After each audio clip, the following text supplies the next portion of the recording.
Kasih karunia dan damai sejahtera dari Allah Bapa menyertai kita semua di dalam Yesus Kristus Tuhan kita.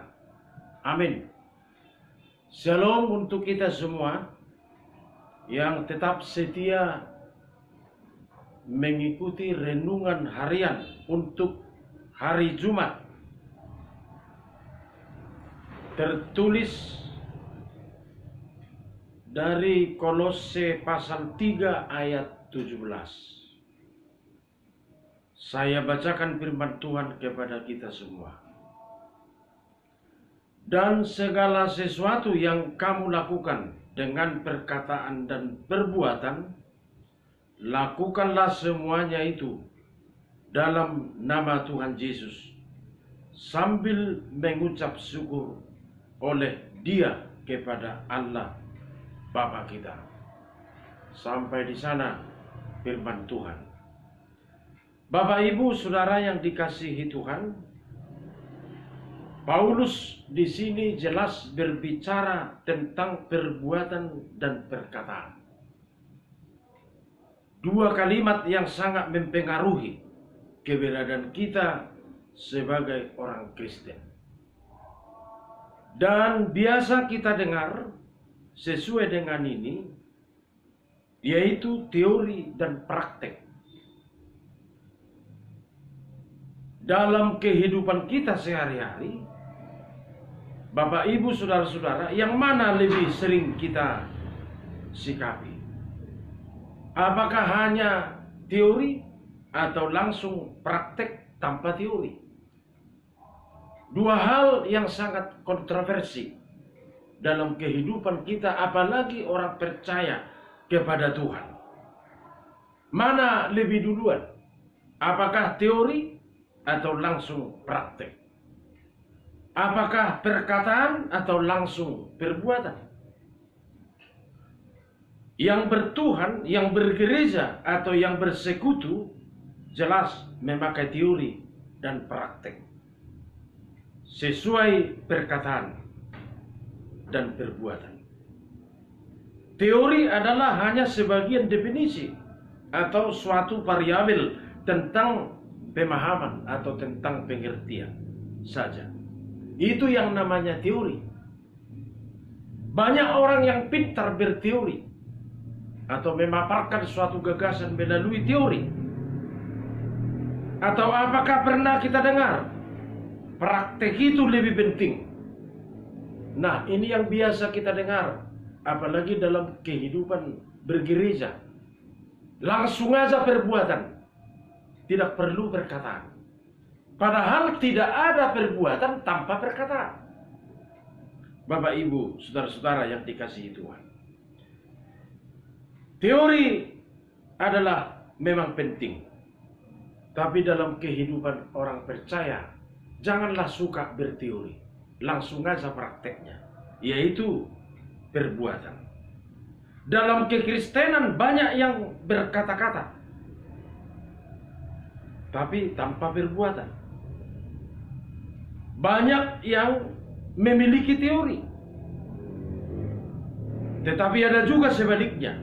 Bisa saja teori atau perkataan pas, tapi prakteknya atau perbuatan belum tentu pas. Ini yang disoroti Rasul Paulus dalam renungan ini. Banyak yang mendewakan praktek atau perbuatan dan selalu menghakimi teori. Secara teologi, firman Tuhan dalam kitab Yakobus mengatakan iman tanpa perbuatan adalah mati. Itu jelas. Jadi sangat jauh berbeda.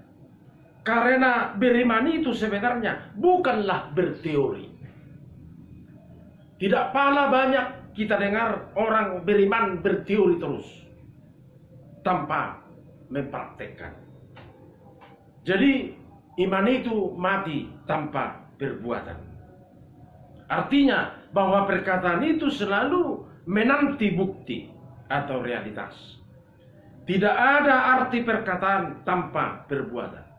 Tidak ada arti perkataan tanpa tindakan. Sekarang yang paling banyak adalah banyak kali orang yang terus berkata-kata Oleh karena itu, sangat penting dan menusuk hati kita masing-masing. Kenapa perkataan butuh perbuatan? Ini yang mau kita renungkan dalam kehidupan kita sehari-hari, baik dalam mengerjakan pekerjaan atau aktivitas kita setiap hari. Kenapa perkataan butuh perbuatan? Yang jelas, tanpa perbuatan sangat sulit melihat apa yang benar. Itu sebabnya sesuai teori dengan praktek. Sebelum dipraktekkan, kita sulit mengenal apa yang benar. Kebenaran bagaimana? Kalau hanya berteori bisa saja. Kalau kehidupan kita ini tanpa perbuatan, saya rasa kosong, Bapak Ibu Saudara-saudara. Jadi selalu ada nasihat atau suatu filosofi hidup. Janganlah kamu banyak bicara, katanya Bapak Ibu Saudara-saudara. Jangan banyak kamu berkata-kata. Lebih baik sedikit berkata tapi banyak berbuat. Kalau di gereja, inilah yang dibutuhkan, apalagi pada zaman sekarang ini. Karena apa?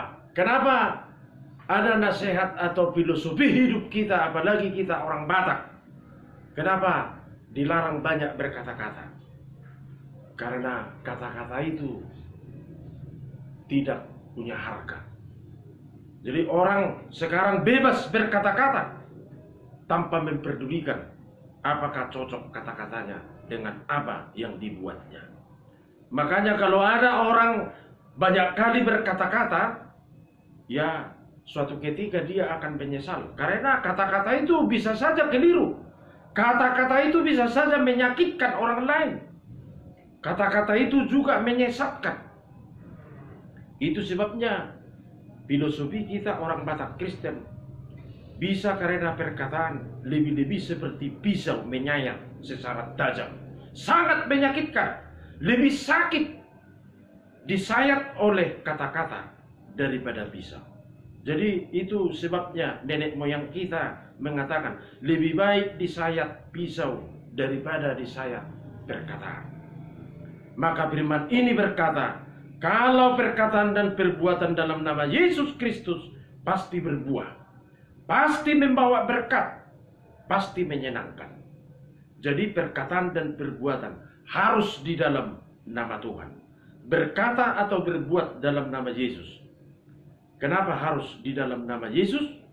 Karena Yesus itu hidup selama-lamanya. Kalau dalam nama Yesus kita berkata-kata dan berbuat, pasti kebenarannya dijamin. Tapi kalau di luar Yesus kita berkata-kata, tidak bisa kita jamin apa perkataan kita itu benar atau salah. Sehingga Rasul Paulus menekankan dalam renungan harian ini, perkataan dan perbuatan lakukanlah semuanya itu di dalam nama Tuhan Yesus, sambil mengucap syukur oleh Dia kepada Allah Bapa kita.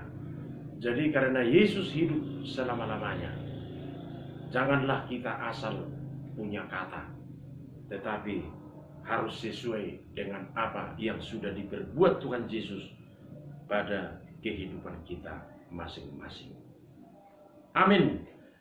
Bapa Allah yang baik, yang kami kenal di dalam Yesus Kristus, kami sudah mendengar renungan harian pada hari ini.